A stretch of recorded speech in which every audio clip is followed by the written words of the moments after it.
पालकी साहब चेयरमैन है इस वक्त, वो मुख्तार अंसारी की मदद से चेयरमैन है। इन सबों की छत्रछाया पड़ी है किसकी? मुसलमान की। मुख्तार अंसारी और उनके दोनों गुर्गे। तैयब पालकी और अशरफ जमाल, इस बार मैं, इस बार तू, इस बार मैं, दोनों लोग यही काम करते हैं, जनता की सेवा करते हैं और दोनों लोग करोड़पति बन जाते हैं। आगे मुस्लिम लिखते हैं, तो मुस्लिम से नगर पालिका को मुक्ति चाहिए आपको? उसे गिनवाने के लिए उसके पास कुछ नहीं है। तो सवाल यही है कि आपने तो उनके बेटे को विधायक बना दिया, तो क्या इस बार वो आपको चेयरमैन बनाने में मदद करेंगे? ये जवाब तो उसका वो देंगे ना। अगर उनको मैं चैलेंज करता हूँ कि नगर पालिका का चुनाव लड़ जाएं, और अगर हिंदू वोट, मैं मुसलमानों की बात नहीं कर रहा हूँ, अगर हिंदू वोट मुझसे ज़्यादा पा जाएंगे विजय राजभर, तो मैं राजनीति छोड़ दूंगा। नमस्ते, मैं अभिषेक। नगरीय निकाय चुनाव की अभी घोषणा तो नहीं हुई है, लेकिन मऊ जनपद में अब नगर पालिका चुनाव की राजनीति खासा गर्म हो गई है। इसके पीछे वजह है पूर्व विधायक विजय राजभर, जो बीजेपी के नेता हैं, मुख्यमंत्री योगी आदित्यनाथ को एक लेटर दिए हैं जिसमें उन्होंने मांग किया है कि मऊ नगर पालिका को विशेष समुदाय, और आगे लिखते हैं कि मुसलमानों से मुक्ति दिया जाए। वो जो लेटर है वायरल हो गया, उसके बाद खासा हलचल मचा हुआ है, आरोप प्रत्यारोप का दौर जारी है। विजय राजभर से बातचीत हुई तो उन्होंने अपने लेटर पर कहा कि मुझे 2 लोगों से नगर पालिका को मुक्त करना है, और बाकायदा उन्होंने नाम लिया। तो जिस व्यक्ति का नाम लिया वो मेरे साथ हैं। जी हाँ, मऊ जनपद के पूर्व नगर पालिका अध्यक्ष अरशद जमाल जी। तो इनके ऊपर बहुत सारे आरोप लगे हैं, तो उन्हीं आरोपों को लेकर के आपसे बातचीत करेंगे। कैसे हैं आप? जी बहुत बेहतर है, बहुत स्वागत है आपका। आपका भी स्वागत है मेरे साथ। सबसे पहले ये है कि लेटर जो वायरल हुआ है उस पर आप क्या कहेंगे? विजय राजभर जी ने, जो घोसी के पूर्व विधायक हैं, उन्होंने मेरे साथ 5 साल 2012 से 2017 तक सभासद की हैसियत से काम किया है। तो वो उस ज़माने में ऐसे नहीं थे। विजय राजभर एक बेहतरीन सुलझा हुआ नेता है, मगर कल जो उनका मैंने इंटरव्यू सुना या वो लेटर देखा, तो वो लेटर देख के मुझे बड़ा अफसोस हुआ कि किसी पॉलिटिकल आदमी को इस तरह धर्म के नाम पर लोगों को उकसाना और भड़काना, इस प्रकार का काम नहीं करना चाहिए। वो लेटर में ये भी लिख सकते थे माननीय मुख्यमंत्री जी को कि इस क्षेत्र में बहुत सा क्षेत्र ऐसा है जो नगर से करीब है, मगर उनको नगरीय सुविधाएं नहीं मिल रही हैं, तो इन क्षेत्रों को उसमें जोड़ दिया जाए ताकि उन लोगों को भी ये सुविधाएं प्राप्त हो सकें। मगर उन्होंने सीधा ये लिख दिया कि इस पे लगातार मुसलमान ही हो रहा है और क्षेत्र जोड़ दिया जाए ताकि चेयरमैन मुसलमान ना होने पाए। तो मुझे ये उनका लेटर देख के बड़ा अफसोस हुआ। अगर उनसे सवाल मैं विजय जी से ये करूं कि आज़ादी के बाद से आज तक एक भी प्रधानमंत्री या एक भी मुख्यमंत्री मुसलमान नहीं हुआ है, तो उनके पास क्या जवाब होगा? यहाँ तो चेयरमैन हुए हैं, राम गोपाल खंडेलवाल चेयरमैन हुए नगर पालिका के, मुन्नू बाबू नगर पालिका के चेयरमैन हुए। तो इस तरह की बात किसी समझदार राजनीतिक व्यक्ति को नहीं देना चाहिए, इस तरह का बयान। तो ये तो कहा आपका तर्क हुआ लेटर पे। कल जब उनसे बातचीत हुआ तो मेरा भी यही सवाल था कि क्या मुसलमानों को चुनाव लड़ने का अधिकार नहीं है, और नगर पालिका की कुर्सी पर नहीं बैठ पाएंगे? तो उन्होंने उसका काट कहा कि नहीं, मैं एक समुदाय को चाहता हूँ। फिर मैं काटता हूँ तो कहते हैं कि समुदाय नहीं, मुख्तार अंसारी के लोग उन्होंने कब्जा कर रखा है, उनसे मुक्ति चाहिए। नहीं, आप नहीं, पूरा ज़िला जानता है कि हमारा दल अलग रहा है और मुख्तार अंसारी का दल अलग रहा है, और मेरे जैसा शायद उनका विरोध करने वाला पूरे जनपद में कोई भी नेता नहीं रहा होगा। यानी हमने जितना विरोध किया विजय राजभर जी ने भी नहीं किया होगा, विधायक जी ने भी नहीं किया होगा। तो इस तरह से किसी को जोड़ना और गुर्गे का शब्द इस्तेमाल करना, ये बहुत ही गलत बात है और बहुत ही निंदनीय है। इस तरह का जुमला इस्तेमाल नहीं करना चाहिए। बोलने पे तो कोई भी आएगा तो इस तरह से कोई भी भाषा का इस्तेमाल कर सकता है, लेकिन राजनीतिक व्यक्ति को राजनीतिक बात करना चाहिए। आप राजनीतिक बात करिए, आप हमारे 10 साल चेयरमैन रहे कार्यकाल, उसकी बात करिए और उसका विश्लेषण करिए। आप 3 साल आप रहे हैं विधायक, तो उस 3 सालों का आप विश्लेषण करिए और 3 साल में किए गए अपने कार्यों को बताइए। आखिर विजय राजभर जी 3 साल विधायक रहे और चुनाव आया तो 40,000 वोटों से चुनाव हार गए। अगर उनकी कुछ उपलब्धि थी तो उन्होंने चुनाव में अपनी उपलब्धियां क्यों नहीं बताई? एक काम तो उन्होंने किया नहीं। और जिसके पास काम नहीं है, अपना वर्क नहीं है या अपना कुछ काम नहीं है, उसी को इस तरह से भड़काऊ भाषा करने के लिए मजबूर होना पड़ता है, क्योंकि उसे गिनवाने के लिए उसके पास कुछ नहीं है। विजय के पास कुछ नहीं है गिनवाने के लिए कि विजय ने क्या काम किया हो। 5 साल बीजेपी की सरकार रही है उस बीजेपी की सरकार में 3 साल ये विधायक रहे हैं। एक काम बता दें क्या कराया उन्होंने, चाहे मऊ के लिए चाहे घोसी के लिए। घोसी के लिए अगर कराया तो चुनाव क्यों हारते वो।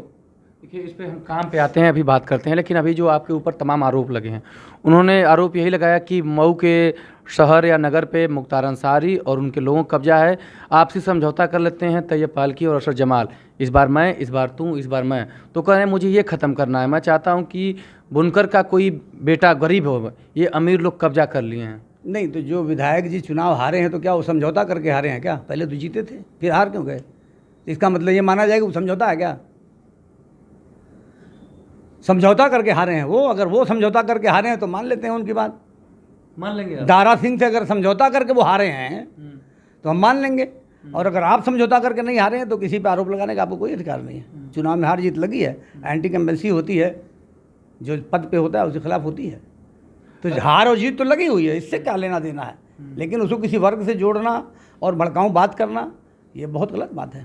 हाँ, लेकिन ये बात तो सही है, चारों तरफ ये चर्चा चलती है। अब विजय राजभर को छोड़ दिया जाए कि अरशद जमाल और तैयब पालकी का ऐसा है कि इस बार आप, इस बार मैं, ये अच्छा क्रम चल रहा है, तीसरे की एंट्री नहीं है। देखिए, तैयब पालकी तो नेता नहीं है, आप भी जानते हैं, वो व्यापारी हैं। और तैयब पालकी जो 2 मरतबा चुनाव लड़े तो दोनों मरतबा मुख्तार अंसारी साहब की मदद से वो जीते हैं। उनकी अकेले औकात नहीं है चुनाव जीतने की। एक मरतबा अकेले लड़े थे, चौथे नंबर पे गए थे। 2012 में मेरी पत्नी लड़ी थी तो चौथे नंबर पे गए थे और जमानत जब्त हो गई थी तैयब पालकी की। 2 मरतबा विधायक जी ने उनको साथ दिया तो वो जीत गए। तो उनका जो भी जोड़ना घटाना है तैयब पालकी से जोड़िए, हमसे मत जोड़िए। हमने विधायक जी के उम्मीदवार को 2 मरतबा हरा के हम चेयरमैन बने हैं। साथ गलत हो गए, होता बता दीजिए। अब तो साथ हो गए, चुनाव में सभी लोग साथ थे। नहीं, चुनाव में हमारा समझौता हुआ था भारतीय समाज पार्टी से और समाजवादी पार्टी से। तो जब पार्टी का समझौता हुआ तो हम एक स्टेज पे आए और वो समझौता फिर ख़त्म हो गया। वो समझौता तो फिर ख़त्म हो गया ना।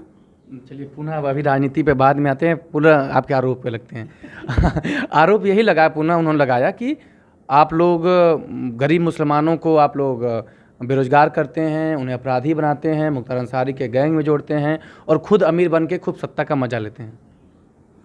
इसका कोई प्रमाण उनको देना चाहिए ना। गरीब आदमी अगर कोई है वो लड़ना चाहता है तो उसको किसी ने रोका तो है नहीं। भाई, विजय राजभर की अम्मा तो सब्जी बेचती थी और आज 4 स्टोरी की बिल्डिंग खड़ी है। तो गरीब आदमी के लिए मौका तो उपलब्ध है ना किसी को भी। हम तो बाप दादा से, हमारे पूर्वजों से हम लोग बिजनेसमैन हैं, इनकम टैक्स देते हैं। तो जांच हो जाए कि कौन ज़्यादा भ्रष्टाचारी है। तो आप अपने कहा ना किसी गरीबी को बना देते हैं, पर कुर्सी भी दिलवाते हैं। किसी को रोका तो है नहीं हमने। जिसको लड़ना चाहे वो लड़े, सबके लिए दावत है, खुला है मैदान ना। जनता के बीच में रह के जनता की जो सेवा करेगा वो चुनाव लड़ेगा भी, जीतेगा भी, जनता का प्यार मिलेगा। हमारे ऊपर तो कभी आरोप नहीं लगा। 10 साल 5 साल मैं चेयरमैन रहा, 5 साल मेरी पत्नी चेयरमैन रही, लेकिन हमारे ऊपर कभी किसी ने आरोप नहीं लगाया कि हमने कभी धर्म की राजनीति की हो, हिंदू मुसलमान की बात की हो, या कभी जात बिरादरी की बात की हो। आप जाइए देखिए कि हम जितना विकास मुस्लिम क्षेत्रों में कराए हैं वो उतना ही विकास हिंदू क्षेत्रों में भी कराए हैं। मैं जब 2000 में पहली मरतबा चेयरमैन हुआ तो फाटक उस पार झाड़ू ही नहीं लगता था। सारी व्यवस्था मेरी बनाई हुई है। लेकिन वही आपने जो व्यवस्था किया वो तो अलग है। लेकिन अब तो आरोप यही लग रहे हैं कि आप लोग केवल जो दोनों लोग पे कि आप लोग मुस्लिम बस्तियों में विकास करते हैं, हिंदू बस्तियों छोड़ देते हैं, और आपके ऊपर विशेष लगा कि आप हिंदू मुस्लिम की राजनीति करते हैं। मेरे ऊपर नहीं है। कोई एक सिंगल आदमी पूरे नगर पालिका क्षेत्र का ये नहीं कह सकता कि मैं हिंदू और मुसलमान के नाम पे विकास करता हूँ। आप जाइए, आज भी जाइए, 5 साल से तो ये पालकी चेयरमैन है, आप जाइए हिंदू बस्तियों में, हमारा ही काम मिलेगा, पालकी का नहीं मिलेगा आपको। जो 5 साल पहले हमने 10 साल पहले कराया था वही काम आज भी दिख रहा है। हम लोग घूम रहे हैं गाँव इस वक्त, तो देख रहे हैं कि जो काम हमने कराया था वही काम है। उसके बाद उन बस्तियों में काम नहीं हुआ है। विजय राजभर तो आरोप लगा रहे हैं कि आप लोगों ने हिंदू बस्तियों को एकदम उजाड़ा राजभर कोई जज हैं कि उनके बोलने से मान लिया जाएगा? विजय राजभर हैं क्या चीज़ हैं? पूर्व विधायक हैं, नगर पालिका के मतलब नगरीय निकाय के वोटर है। नहीं, एक मर तो गुल्लर खा गए, जिंदगी में नहीं जीतेंगे। विजय राजभर को अगर बड़ा गुरूर है तो मैं उनको दावत देता हूँ और चैलेंज करता हूँ कि नगर पालिका क्षेत्र में आवें, नगर पालिका का चुनाव लड़ें। उन्होंने तो क्षेत्र भी बढ़वा लिया, अब तो बहुत हिंदू आ गए ना। तो उनको मैं चैलेंज करता हूँ कि नगर पालिका का चुनाव लड़ जाएं, और अगर हिंदू वोट, मैं मुसलमानों की बात नहीं कर रहा हूँ, अगर हिंदू वोट मुझसे ज़्यादा पा जाएंगे विजय राजभर तो मैं राजनीति छोड़ दूंगा। मैं मुसलमान हूँ और दावा कर रहा हूँ कि विजय राजभर हिंदू होते हुए अगर हिंदू वोट मुझसे ज़्यादा पा जाएंगे तो राजनीति छोड़ दूंगा। हिम्मत हो तो आगे दिखावें। अगर बड़े हिंदुओं के नेता हैं, क्या किया उन्होंने हिंदुओं के लिए? विजय राजभर ने हिंदुओं के लिए क्या किया है, मैं पूछता हूँ। उनकी सत्ता रही है, वो विधायक रहे, तो काम बता दें हिंदुओं के लिए। तो अपने काम को आप नहीं गिनवाएंगे, बेमतलब का भड़काऊ बात करके हिंदू और मुसलमान की बात करेंगे। और हिंदू और मुसलमान की बात करना राजनीतिक का हिस्सा नहीं है। जो व्यक्ति सही माने में राजनीतिक होगा वो कभी हिंदू मुसलमान और जात बरादरी की बात नहीं करेगा। हमने कभी नहीं किया, ना हम इसको लाइक करते हैं, ना पसंद करते हैं, ना हमारे ऊपर कोई आरोप लगा सकता है, क्योंकि हमको बड़ी संख्या में सभी बरादरी के लोग वोट देते हैं। और इसीलिए देते हैं कि हम एक आंख से देखते हैं, हमारी नज़रों में कोई दो नहीं है। क्योंकि हमारा ताल्लुक़, मैं एक मुसलमान हूँ और मेरे इस्लाम ने मुझे ये सिखाया है कि जो हाकिम है वो किसी भी धर्म का हो, लेकिन उसके क्षेत्र में रहने वाले लोग उसके सब परिवार के सदस्य हैं और सबको उसको एक आंख से देखना चाहिए। तो देखिए, विजय राजभर पुनः आरोप लगाते हैं, मतलब उन्हीं विजय राजभर फिर आता हूँ आप, वो ये कहते यही हैं कि ये लोग सत्ता में रहने के लिए अपना विकास करते हैं, ना मुस्लिम का करते हैं, ना हिंदू की काम करते हैं।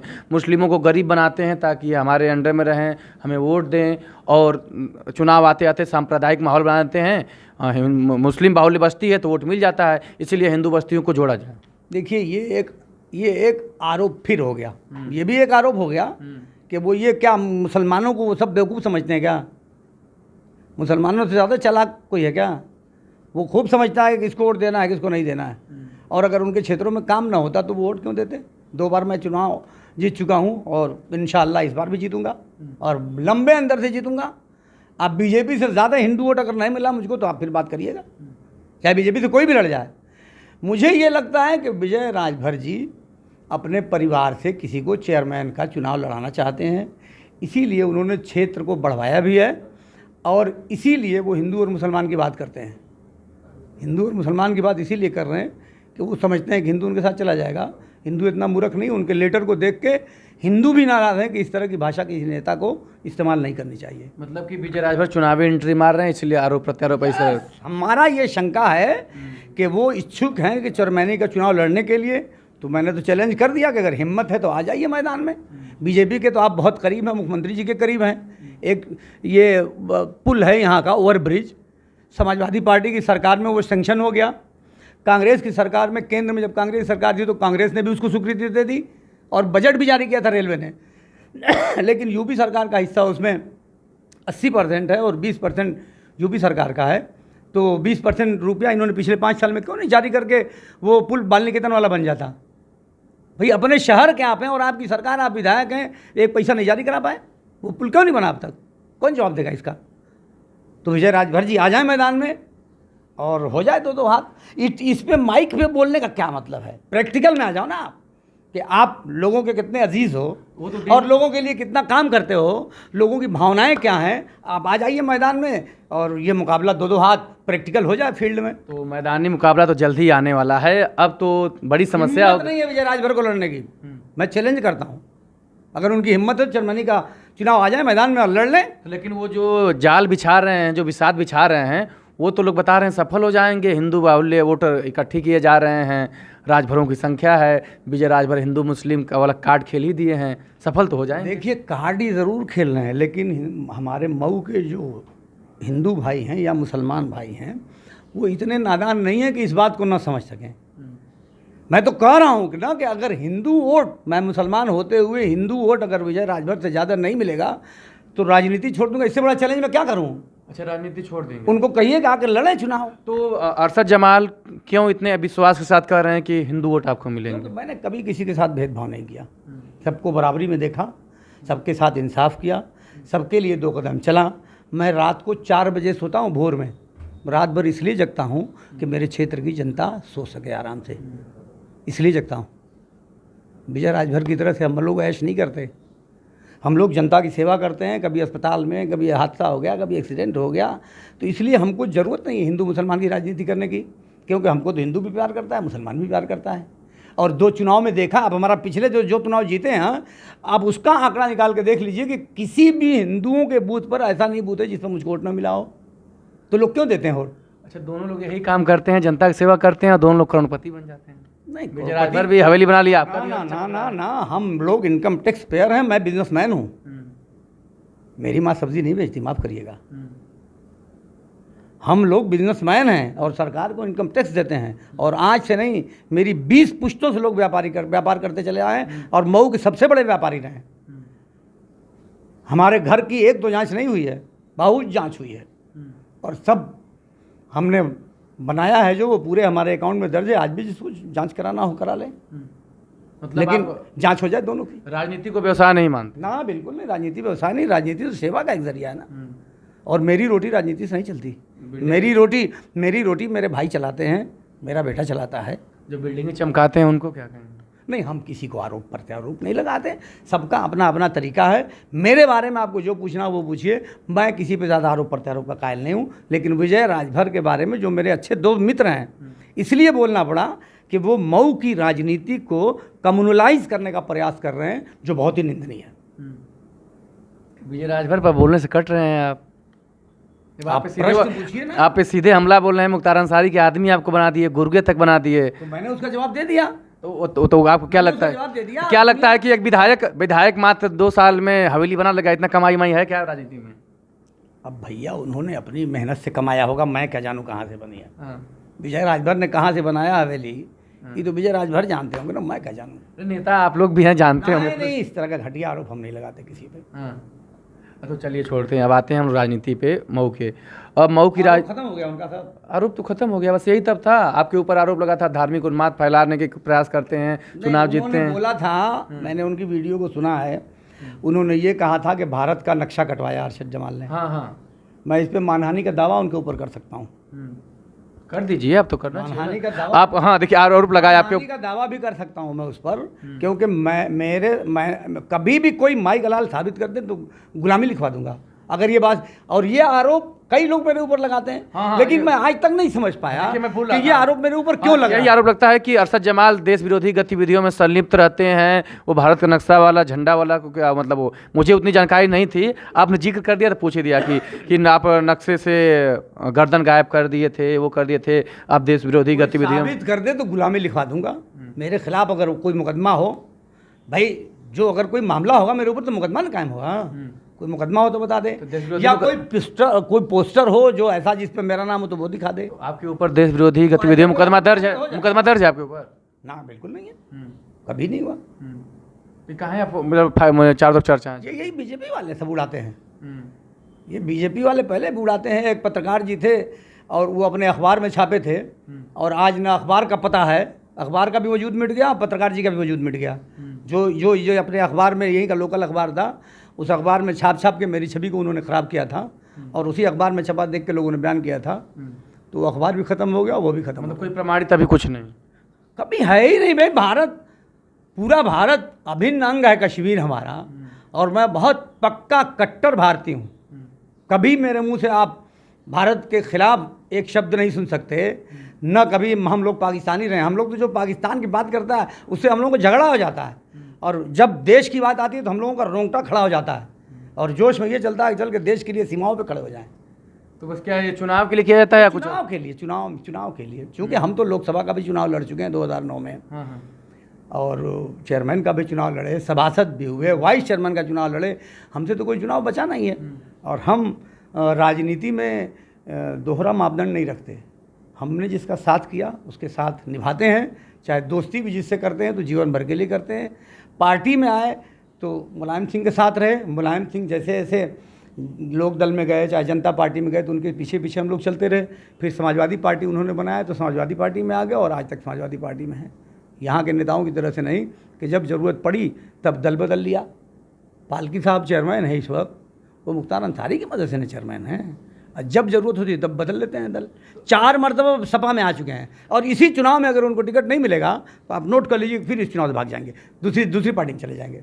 क्या भाग जाएंगे? आपको लगता है कि रहेंगे, टिकेंगे?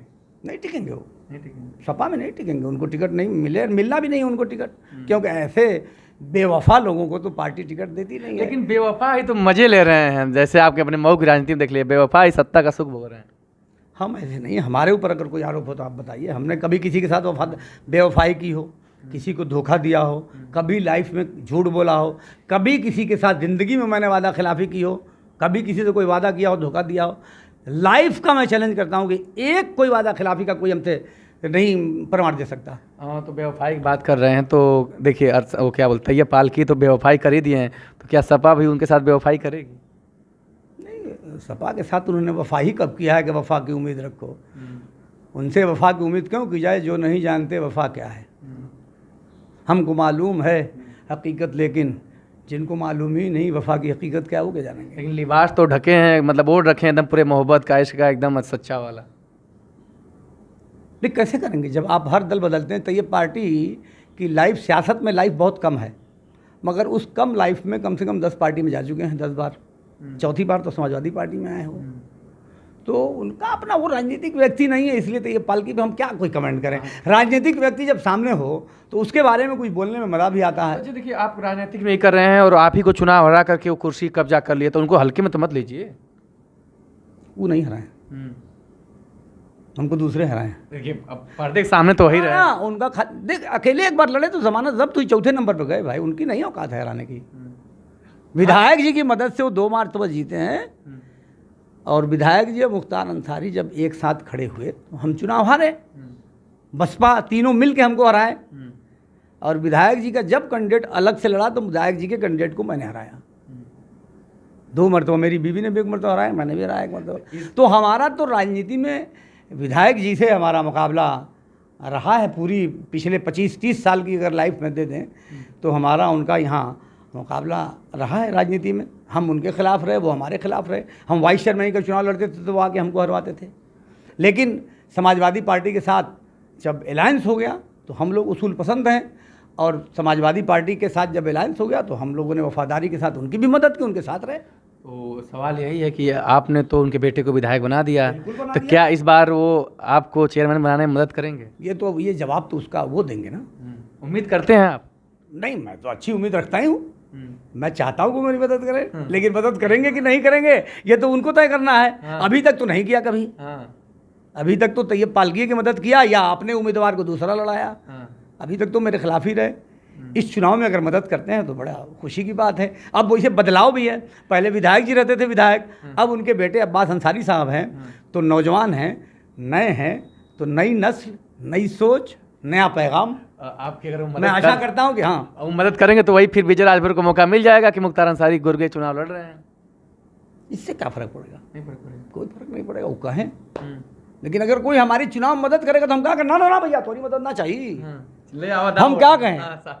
कोई भी हमारी मदद करेगा, जो वोटर है या वोट देता है, तो क्या उसमें छांटा जाता है कि भाई तो गड़बड़ है, ये अभी है, ये डिफेक्टेड है, इसका वोट नहीं चाहिए, इसका वोट नहीं, ऐसा तो होता नहीं। राजनीति में तो सबके वोट की वैल्यू बराबर है। तो जो भी हमको वोट दे दे उसकी मेहरबानी, उसका एहसान। तो चलिए अब अंत में आते हैं। अभी ये लगता है कि मुसलमानों पर कोई प्रशासनिक कार्रवाइयाँ होती हैं तो आप लोग शांत रहते हैं। अभी जल्द ही मनोवर मुर्गा की दुकान को गिराई गई, आप लोगों ने आवाज़ नहीं उठाई? नहीं, आवाज़ तो उठाई थी, उसकी निंदा की गई, उसकी मजम्मत की गई। और आज भी मैं आपके माध्यम से कहता हूं कि मनोवर की दुकान जो गिराई गई वो प्रशासन ने बहुत ही गलत काम किया। प्रशासन को ये नहीं करना चाहिए, किसी की रोटी रोजी से खिलवाड़ नहीं करना चाहिए। मगर साथ ही मैंने ये भी कहा था कि प्रशासन के कामों में दखल भी नहीं डालना चाहिए। प्रशासनिक व्यवस्था में किसी को दखल भी नहीं डालना चाहिए। मैंने दोनों बात पहले भी कही थी और आज भी दोनों बात कह रहा हूँ। दखल डालने का मतलब किसी को निस्तानाबूद कर दीजिए? नहीं, ये तो गलत है। जितनी उसकी गलती है उसके 100 गुना सजा दी गई। भाई संविधान क्या कहता है? संविधान कहता है यही कि अलग अलग हमारे वहाँ धाराएं बनी हुई हैं, अलग अलग एक्ट बने हुए हैं, अलग अलग सज़ाएं हैं। तो जिस प्रकार का आपका जुर्म है उसी के हिसाब से सज़ा निर्धारित होती है। लेकिन मुनव्वर ने अगर कहीं गलती की कि प्रशासनिक व्यवस्था में जाके कहा, तो वो जनता का नुमाइंदा है ना मुनव्वर, तो जनता के लिए आवाज़ अगर उठाई और किसी की हमदर्दी में अगर बात की, तो मैं नहीं समझता कि ये कोई बहुत गलत बात है और उसे इसके लिए कोई दिक्कत है। तो प्रशासन ने जो किया वो बहुत ठीक नहीं।